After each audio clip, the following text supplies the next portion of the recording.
우리가 아프리카 선교의 아버지라 불리는 사람이 있는데 데이비드 리빙스톤이라는 선교사입니다. 그는 30년간 아프리카, 지금의 저 아프리카 대륙을 남부, 중부, 북부에 걸쳐 가지고 그 길을 내고 탐험하였고, 또 그는 의사이며 또 당시에 이렇게 노예 무역에 대하여 굉장히 반대하는 노예 폐주론자이고 또 선교사로서 복음을 전한 그런 분이었습니다.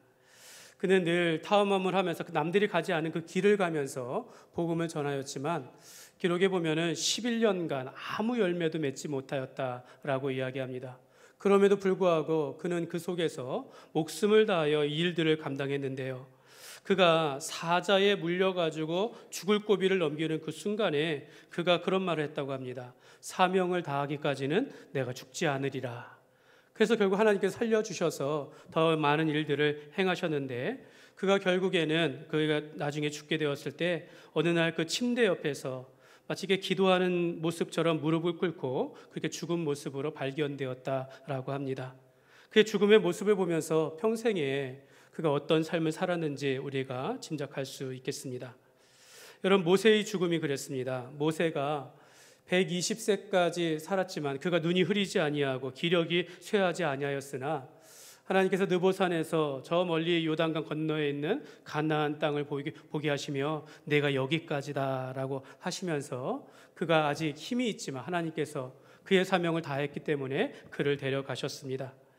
사도 바울도 자기 평생에 나를 위하여 예비된 의의 면류관을 내가 바라보면서 복음을 위하여 내 목숨을, 자기 목숨을 조금도 아끼지 아니하며 내가 믿음의 선한 싸움을 싸우며 싸웠다라고 그런 고백을 하였습니다.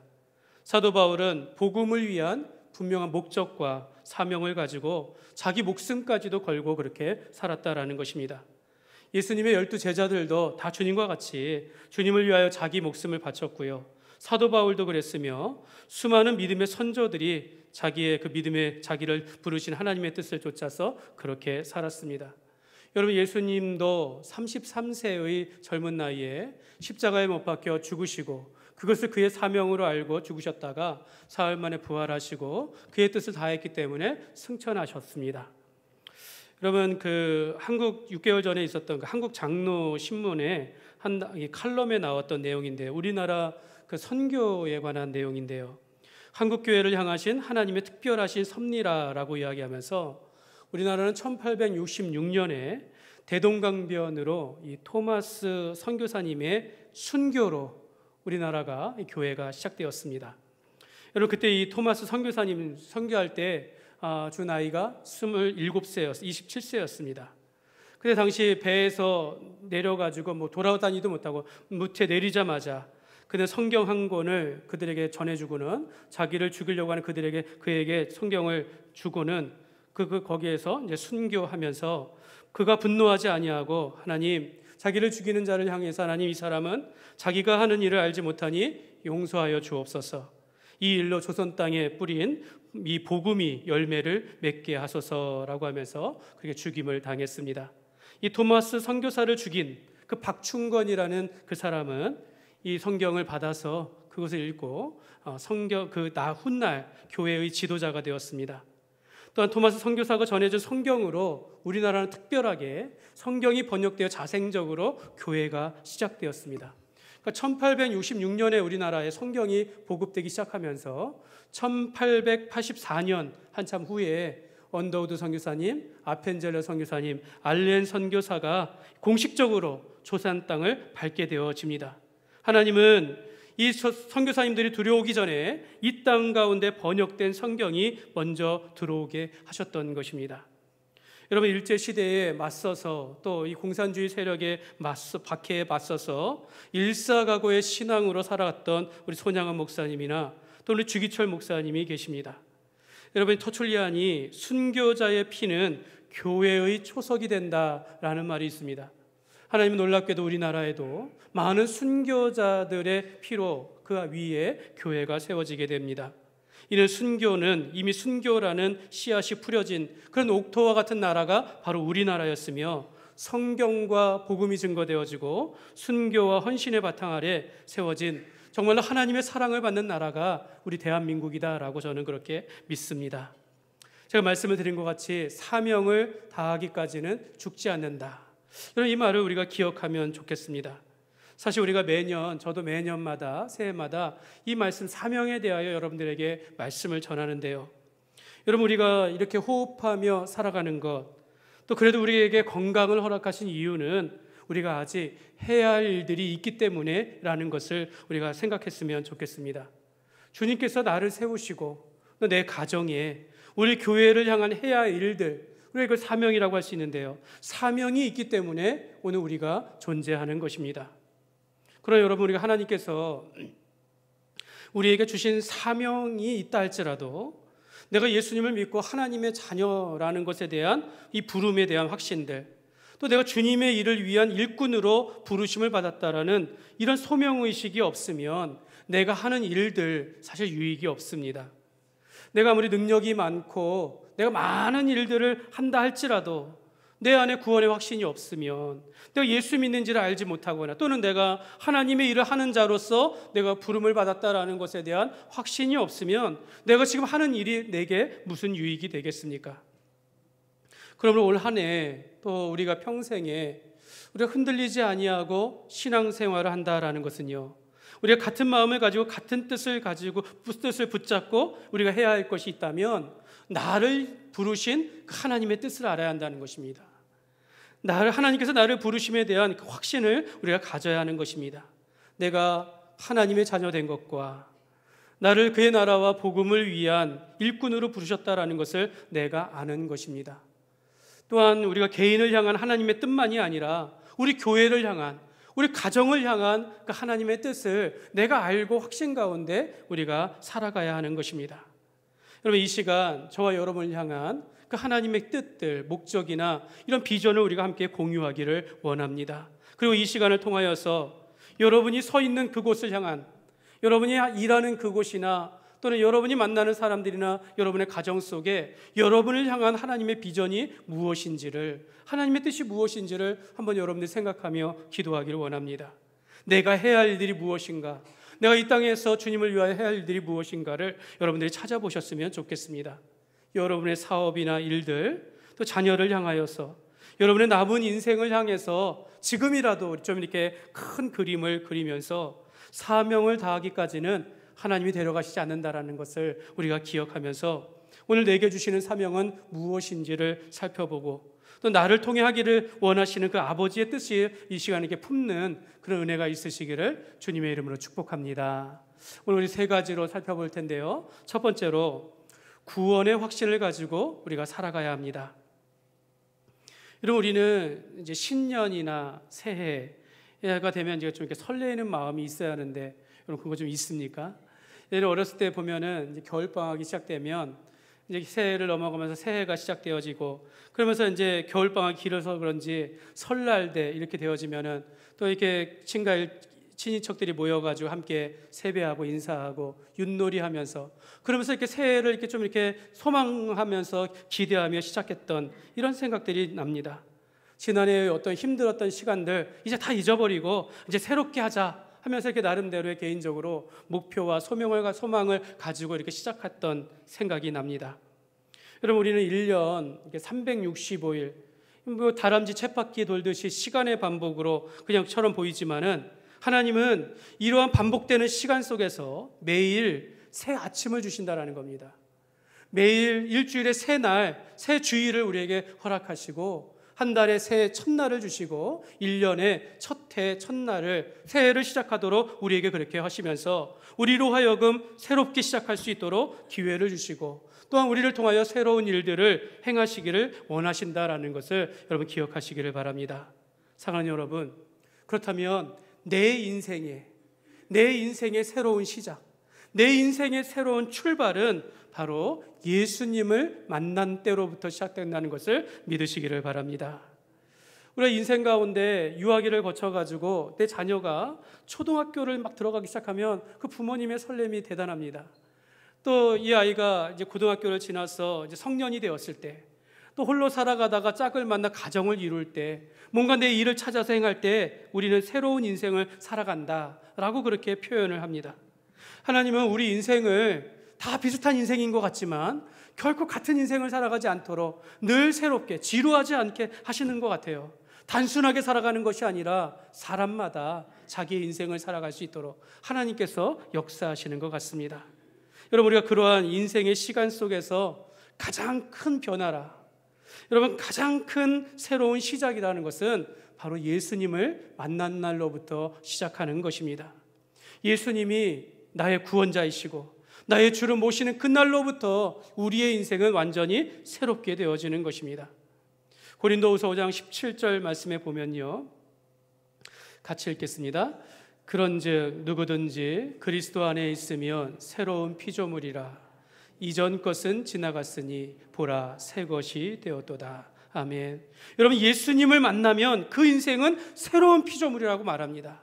새 것이 되었도다라고 이야기합니다. 우리는 예수님 안에서 새로운 인생을 살아가는 것입니다. 예수 그리스도의 복음으로 우리의 새 출발을 하게 되어지는 것입니다.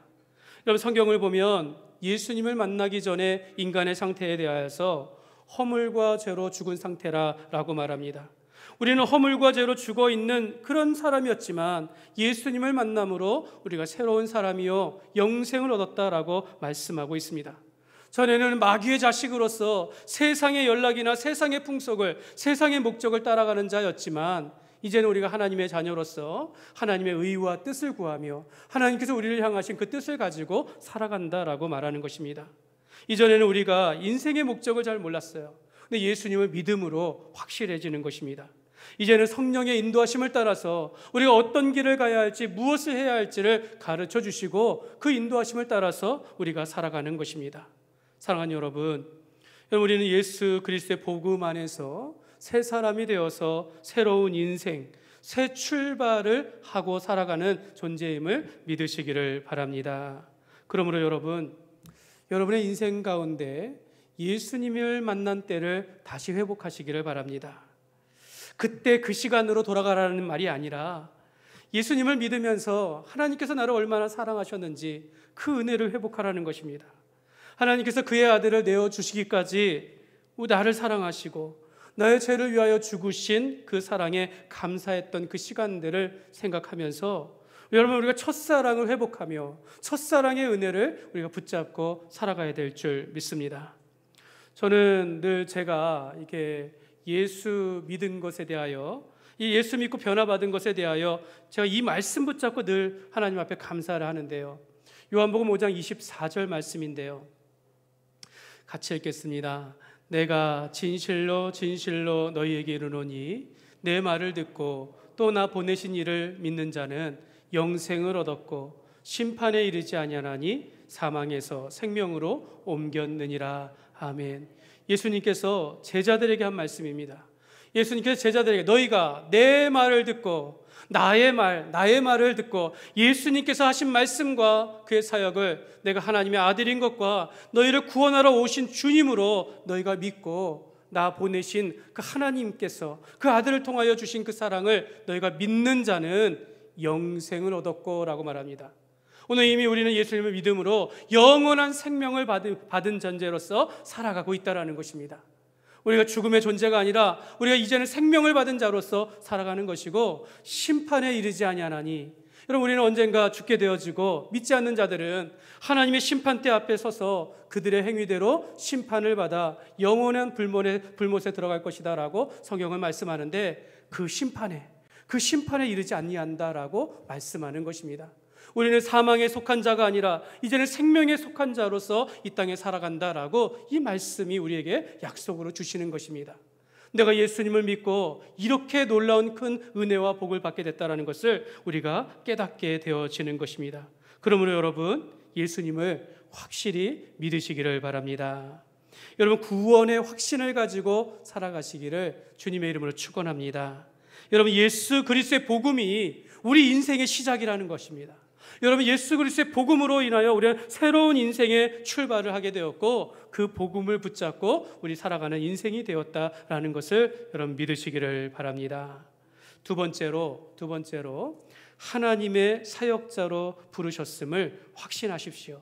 첫 번째는요, 내가 예수 믿는 것에 대한 확신을 가지며 살아가시고요. 두 번째는 내가 하나님의 일을 위하여 부름받은 사역자로 부름을 받았다는 것을 확신하시기 바랍니다. 사도 바울이 이방인의 사도로서 또 전도자의 사명을 따라서 그의 일생을 건 것은요, 그가 다메섹 도상에서 예수님을 만난 후부터였습니다. 그러니까 여러분, 예수님을 만나면 여러분 인생의 목적과 방향이 바뀌는 것입니다. 이 사도 바울이 부활의 예수님을 만난 후부터 성령님은 이 바울의 인생을 인도하시고 책임져 주셨다라는 것입니다. 사도 바울은 예수님을 만나기 전에 교회를 핍박하는 자였어요. 주의 제자들을 향한 그 위협과 살기가 등등하였다라고 말하고, 그가 예수를 믿고 따르는 자를 잡는 일에 남녀를 막론하고 포박하여 잡아들이는 그런 핍박자였다라는 것입니다. 그런데 그런 그가 다메섹으로 그 일을 하기 위해서 가는 도중에 부활의 예수님을 만나면서 사울아 사울아 내가 어찌하여 나를 박해하느냐, 나는 내가 박해하는 예수라 라고 하시면서 내가 성도를 핍박하는 것이, 내가 교회를 핍박하는 것이 곧 나를 핍박하는 것이며 나를 박해하는 것이다 라고 말씀하셨습니다. 사도 바울은 자기가 괴롭히던 이 일들이 예수님을 박해하는 것을 깨닫고 나서야, 예수님을 만나고 나서야 그 삶이 변화되었고, 그때 예수님께서 그를 향하여 내가 너를 이방인들에게 나를 전하기 위하여 택한 나의 그릇이 될 것이다 라고 말씀합니다. 예수님을 만난 그를 향하여서 너는 장차 복음을 위하여 이방인의 전도자가 될 것이다 라고 말씀하여 주신 것입니다. 그렇게 하나님의 사역자로 사도 바울이 살아간 것입니다. 오늘 사도 바울은 이 소아시아에 향한 또한 이 전도 여행 가운데서 에베소 마게도니아 지방의 에베소 지방에서의 사역을 마치고 이제 내가 다시 예루살렘으로 돌아가리라 라고 하면서 에베소 교회의 그 성도들과 감독들과 이렇게 헤어지는, 인사하는 그런 장면의 내용입니다. 내가 가면, 예루살렘으로 가면 내 목숨이 어떻게 될지 모르지만 내가 사명을 위하여 이 일을 행한다라고 말합니다. 그러니까 사도 바울은 사명을 따라서 그곳에 와서 일하다가 사명을 가지고 다시 떠나게 되는 그런 말씀의 내용이 오늘 말씀입니다. 그러면서 말하기를 우리가 이제 헤어지면 다시 서로 얼굴을 보지 못할 것 같다라고 하면서 눈물로 헤어지는 그런 장면인 것입니다. 에베소서 4장 1절의 말씀에 보면 그러므로 주 안에서 갇힌 내가 너희를 권하노니 너희가 부르심을 받은 일에 합당하게 행하여. 나중에 후에 이 에베소 교회를 향한 이 편지의 말씀 가운데 내가 너희를 권하노니 너희가 부르심을 받은 일에 합당하게 행하라. 사도 바울은 경험에서 나온 말입니다. 내가 부르심을 받은 일에 이렇게 산 것 같이 너희도 부르심의 확신을 가지고 주님을 위하여 일을 하기 위하여 부름받은 사역자임을 알고 그 일에 합당하게 행하라 라고 말씀하고 있는 것입니다. 사랑하는 여러분, 저와 여러분은요 하나님의 은혜로 구원을 받았을 때 이미 주의 일꾼으로 하나님의 사역자로 부르심을 받은 줄 믿습니다. 한 유명한 목사님이 그 후배 목사들에게 권면의 내용을 한 내용이 있습니다. 제가 그걸 여러분들에게 좀 소개해 드리겠습니다. 우리는 하나님께 부르심을 받았다. 내가 어떤 상황에 있고 어떤 지역에서 목회하고 있는지, 교인이 몇 명인지는 중요하지 않다. 중요한 것은 하나님께서 나를 부르셨고 나를 그곳에 보내셨다는 것이다 라고 이렇게 말했습니다. 그러면서 이어서 말하기를 이러한 소명에 대한 확신이 없으면 이 길을 걸으면 안 된다. 하나님이 나를 이 시대에 그분의 대사로 부르셨고 복음을 위한 사람으로 보내셨다는 것에 대한 분명한 확신이 없이는 이 길을 가서는 안 된다. 이런 말을 했습니다. 여러분, 사도 바울의 고백과 다르지 않습니다. 오늘 사도행전 20장 24절 말씀에 같이 읽겠습니다. 내가 달려갈 길과 주 예수께 받은 사명 곧 하나님의 은혜의 복음을 증언하는 일을 마치려 하면은 나의 생명조차 조금 더 귀한 것으로 여기지 아니하노라. 아멘. 사도 바울은요 복음을 위한 것을 자기의 사명으로 붙잡고 살았다는 겁니다. 내가 이를 위하여 목숨을 걸겠다라는 겁니다. 여러분, 주의 일을 하는 자가 복음을 위하여 부름을 받았다라는 이 소명과 사명에 대한 확신이 없이 어떻게 이 일을 할 수 있겠습니까? 여러분, 이러한 주의 일에 대한 부르심에 대한 확신 없이 우리가 어떻게 주님의 일을 할 수 있겠습니까? 주님께서 이 교회로 불러주시고 이 일을 위해 나를 세우셨다라는 확신 없이 행하는 일은요, 그냥 다 거짓인 거지요. 그냥 가식이 될 수밖에 없다는 겁니다. 제가 이렇게 좀 강하게 말씀드리는 것, 여러분, 우리가 여러분들은 주님을 위하여, 복음을 위하여 목숨을 버릴 각오가 되어 있습니까? 여러분, 우리가 일을 잘 못할 수도 있습니다. 또 주의 일을 하다가 실패할 수도 있어요. 그래도 하나님이 나를 사랑하시는 것에 대한 이 뜻은 변함이 없습니다. 나는 여전히 하나님의 자녀이고 나 같은 부족한 자를 들어서 주님께서 일하기를 원하신다라는 것, 이거 변함없는 사실이다라는 것입니다. 사랑하는 여러분, 우리는 복음을 위하여 부름을 받은 하나님의 사역자 된다라는 것을 믿으시기를 바랍니다. 여러분, 이것은 개인만이 아니라 우리 교회가 받은 사명, 곧 해야 할 일들이다라는 것입니다. 허물과 죄로 죽은 영혼들, 허물과 죄로 죽을 수밖에 없는 영혼들을, 사람들을 향하여서 그들을 살릴 수 있는 일들, 이거 누가 할 수 있겠습니까? 여러분, 우리가 겉으로 보이는 노력이나 물질이나 어떤 감동으로 사람을 변화시킬 수 있는 것이 아니다라는 것입니다. 여러분, 영혼을 변화시킬 수 있는 것, 사람을 변화시킬 수 있는 것 오직 복음밖에 없습니다. 주 예수께 받은 사명, 곧 내가 하나님의 은혜의 복음을 전하는 이 삶, 이 일을 바로 우리가 해야 할 일인 줄 믿습니다. 사랑하는 여러분, 저와 여러분은 그리스도의 몸된 교회를 위하여서 혁신중앙교회라는 이름으로 모인 한몸 공동체가 됩니다. 아니, 우리 교회에 등록하지 않은 분이 있다 할지라도, 오늘 잠깐 우리 교회를 방문하여 예배드리는 삶이라 할지라도, 우리 모두는 다 예수 그리스도의 복음을 위하여 같은 목적과 목표를 가지고 살아가는 하나님의 나라의 사역자 된다라는 것을 여러분 기억하시기를 바랍니다. 우리가 이를 위하여서 모이는 것이고 이를 위하여서 우리가 함께 살아간다라는 것입니다. 오늘 우리가 잠깐 이곳에 모여서 같은 마음과 같은 뜻을 가진다라고 해서 우리 함께 모여서 예배하고 이것이 전부가 아니라 밖에 나가서 살아갈 때도 우리가 같은 마음으로 같은 목적을 가지고 바로 예수 그리스도의 복음을 위하여 우리가 흩어져서 살아간다라는 이런 공동체 의식을 가지고 우리가 살아가는 것입니다. 그래서 이를 위하여서 에베소서 4장 2절과 3절 말씀에 보면 모든 겸손과 온유로 하고 오래 참음으로 사랑 가운데서 서로 용납하고 평안에 매는 줄로 성령이 하나 되게 하신 것을 힘써 지키라라고 말합니다. 이를 위하여서, 너희가 부르시면 이를 위하여서 합당하게 행하되 너희가 서로를 향하여 겸손하고 사랑 가운데서 생활하는 겁니다.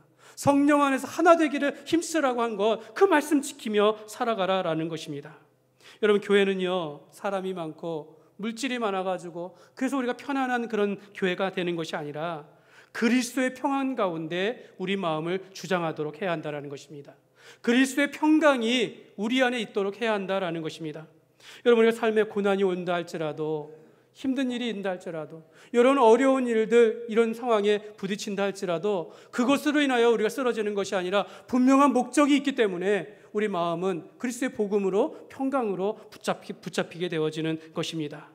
우리 예수님은요, 이렇게 말해요. 나도 시험을 받았은즉, 나도 너희와 같이 고난을 받았은즉 내가 너희를 도울 수 있느니라 라고 말합니다.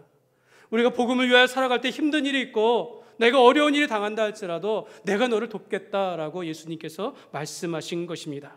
그러므로 여러분, 우리가 교회에 나와서 예배하고 또 우리가 이렇게 말씀과 기도 가운데서 우리가 은혜를 받는 이유가 뭡니까? 우리가 세상에 나가서 힘있게 같은 목적을 가지고 살아가기 위함이었다라는 것입니다. 오늘 주님 안에서 어떤 분은 힘들 수 있어요. 어떤 분은 어려운 상황 가운데 있을 때 성도들 간의 교제 가운데 우리가 함께 웃고 함께 울면서 서로 위로하며 교제하는 가운데 다시 우리가 힘과 은혜를 입어서 다시 세상으로 우리가 나아가는 것입니다. 그러므로 여러분, 우리는 복음이라는 같은 목적을 가지고 살아가는 하나님의 가족이요, 하나님의 사역자가 된다라는 것을 믿으시기를 바랍니다. 세 번째로, 마지막으로, 여러분, 우리 교회 3대 핵심 가치를 품고 함께 전진합시다. 저는 여기 계신 모든 분들이 우리 교회에 좀 가치 있는 것을 우리 삶의 목표를 가지고 함께 나아갔으면 좋겠습니다. 여러분, 우리 교회 3대 핵심 가치가 무엇이냐면, 첫째는 복음 중심의 교회이고요, 두 번째는 가정과 함께하는 교회, 세 번째는 선교 지향적인 교회로 그렇게 삶을 살아가기를 원합니다. 이는 저와 여러분이 속한 가정과 또 우리 교회와 우리 일터 속에서 우리가 다른 길로 가지 아니하고 같은 목표와 가치를 가지고 우리가 살아가자라는 그런 말씀입니다. 여러분, 우리가 복음 중심의 교회다라는 것은요, 여러분, 예수 그리스도의 복음이 우리를 새로운 인생을 시작하게 하는 출발선이 되어야 하는 것이고, 예수 그리스도의 복음이 우리 삶을 이끌어가는 능력이요 동력이 되어야 한다는 것입니다. 여러분, 우리의 인생은 결국은 복음으로 시작하여 복음으로 마치게 되어 있습니다. 다른 말로 말하면 예수로 시작하여 예수로 우리가 마치게 되어 있습니다. 여기 계신 모든 분들이 예수 그리스도의 그 십자가의 보혈의 은혜, 이 부활의 복음을 우리가 붙잡고 그 은혜 가운데서 살아가시기를 주님의 이름으로 축복합니다. 여러분, 우리가 가정과 함께하는 교회라는 것은요, 여러분, 이게 마지막 시대를 살아가는 성도들은요, 이 가정과 교회를 떠나서는 살아갈 수 없다라는 것을 확신해야 한다는 겁니다. 여러분, 교회는 가정과 같이, 또 가정은 교회와 같이 우리가 세워가야 한다는 것입니다. 무엇보다도 우리가 가정과 교회가 우리의 자녀들이, 우리 다음 세대가 믿음의 든든한 울타리가 되어야 한다는 것입니다. 가정 안에서도 교회 안에서도 우리가 그들의 믿음의 울타리가 되어서 다음 세대를, 우리의 자녀들을 세울 수 있는 그런 공동체로 우리가 함께 해야 한다는 것입니다. 세 번째는 선교지향적인 교회입니다. 여러분, 이거는 우리 삶의 목적과 목표와 같습니다. 저는 여러분의 삶과 가정이 건강해지고 이 교회가 튼튼해지는 비결, 바로 전도와 선교에 있습니다. 여러분, 교회가 영혼 구원을 목적으로 우리가 이웃을 섬기는 것이고요, 모든 모임을 행하는 것이고, 그 다음에 이 사역들을 행한다라는 것입니다. 여러분, 주일학교 사역들, 또 전도의 모임들, 또 우리 각종 여러 가지 모임들 다 선교지향적인 목적을 가지고 일해야 하고 계획을 세워야 한다는 것입니다. 여러분, 이럴 때 우리가 국내에서 전도하든 국외에서 선교를 하든 이런 이 모든 것들을 행할 때 우리가 교회가 거룩한 비전의 공동체로 세워지게 되어 있습니다. 그러므로 여러분, 어떤 모임이나 어떤 사역을 하든지 늘 선교지향적인, 그래서 여러분의 가정과 여러분의 일터 가운데 선교지향적인 삶을 살아가시기를 주님의 이름으로 축복합니다. 말씀을 맺겠습니다. 예전에 제가 말씀 중에 몇 번 소개한 적이 있는데요, 그 남미 에콰도르의 그 한 부족에 선교를 부름받은 미국의 명문 휘튼 대학을 나온 5명의 학생이 있었습니다. 그들 졸업하고 그들이 헌신하여 5명의 선교사들이 그 남미의 아우카족이라는 곳에 복음을 전하러 들어갔는데, 들어가자마자 그 원주민에 의하여서 창과 도끼에 맞고 순교하게 되어집니다. 그러니까 아무 일도 하지 못하고 들어가서 순교하게 되어지는데, 그 5명의 선교사님 중에 짐 엘리엇이라는 선교사님이 있습니다. 그때 나이가 29세입니다. 29세. 이게 선교사 자기 남편이 다 5명 결혼한 5명의 선교사 남편들이 죽었다라는 이 소식을 듣고, 짐 엘리엇의 아내 된 아내가 이 자기 순교자들의 그 부인들을 다 모아가지고 우리가 그곳에 들어가자라고 했다는 겁니다. 그래서 5명의 부인들이 그곳에 들어갔는데, 이 원주민들이 여자는 또 죽이지 않는다라는 또 이런 게 있었나 봐요. 그들을 살려주면서 30여 년간 이 여인들이 거기서 헌신하고 봉사하고 복음을 전하면서 그 마을이, 원주민족이 완전히 변하게 되어지는데요, 그때 짐 엘리엇과 선교사를 죽였던 3명의 이 부족원들이 그 교회, 그 부족의 담임 목사가 되어지고 교회의 큰 지도자가 되었다라고 합니다. 그때 이 짐 엘리엇 선교사님이 이전에 그런 이야기를 합니다. 주님, 내가 주님을 위하여 성공하게 하소서. 높은 자리에 오르는 것이 아니라 제 삶이 하나님을 아는 가치를 드러내는 전시품이 되게 하여 주소서. 그가 한 곳이라고는요, 그 부족에 들어가가지고 이 도끼와 창에 맞고 죽는 일이었습니다. 이 작은 일에 그냥 보잘것없는 인생으로 죽음을 당했지만, 그러나 하나님을 아는 가치를 드러내어서 그 부족을 복음화하게 되었다라는 것입니다. 사랑하는 여러분, 우리는 무엇을 목표를 가지고, 무슨 목적을 가지고 인생을 살아갑니까? 장수요? 내가 건강이요? 여러분, 그것을 가지고 무엇을 하기를 원하십니까? 여러분, 오늘 한 해 우리가 같은 마음과 같은 뜻을 품고 전진하자라는 표현을 세웠지만 여러분 이 말씀 앞에 보면 10절의 말씀에 보면 같은 말을 하고 이런 말씀도 있습니다. 여러분 우리가 어떻게 똑같이 말하고 똑같이 생각하고 똑같이 행동할 수 있겠습니까? 여러분 우리는 그저 성령 안에서 하나 되기를 힘쓰는 것입니다. 우리가 한 마음과 한 뜻을 품고 나아가기로 그렇게 노력하는 것입니다. 그러나 우리가 이 일을 위하여서 우리가 3주 동안 말씀을 드린 것처럼 우리가 자기를 낮추면서 그리스도의 겸손을 받아 양보하고 용납하며 겸손하게 살아간다면 여러분 우리의 신앙생활이요 매우 행복하게 될 것입니다. 그리고 우리가 예수 그리스도 안에서 영혼을 사랑하는 마음을 품고 우리가 살아가다 보면 더 큰 풍성한 은혜를 누리게 될 것입니다. 그리고 오늘 말씀과 같이 우리가 복음을 붙잡고 우리가 나를 부르신 그 영생과 천국에 대한 확신을 가지며 나를 부르신 그 하나님의 뜻을 붙잡고 우리가 살아간다면, 저와 여러분이 우리 교회가 부르신 일에 마음을 같이하여 살아간다면 성령님께서 우리와 함께 하사 놀라운 일들, 놀라운 능력과 기적을 체험하게 될 것입니다. 사랑하는 여러분, 하나님이 저와 여러분을 예수님 안에서 하나님의 자녀로 부르셨을 때에는 저와 여러분을요 천하보다 귀한 존재로 이미 그렇게 삼아주시고 우리를 불러주셨다라는 것입니다. 우리는 이미 하나님의 자녀로 모든 영광을 누리고 있음을 우리가 기억하면서 이제는 우리가 하나님의 사역자로서 여러분이 서 있는 그 자리에서 믿음 안에서 하나님의 뜻을 이루어가는 그런 복된 삶이 되시기를 주님의 이름으로 축원합니다.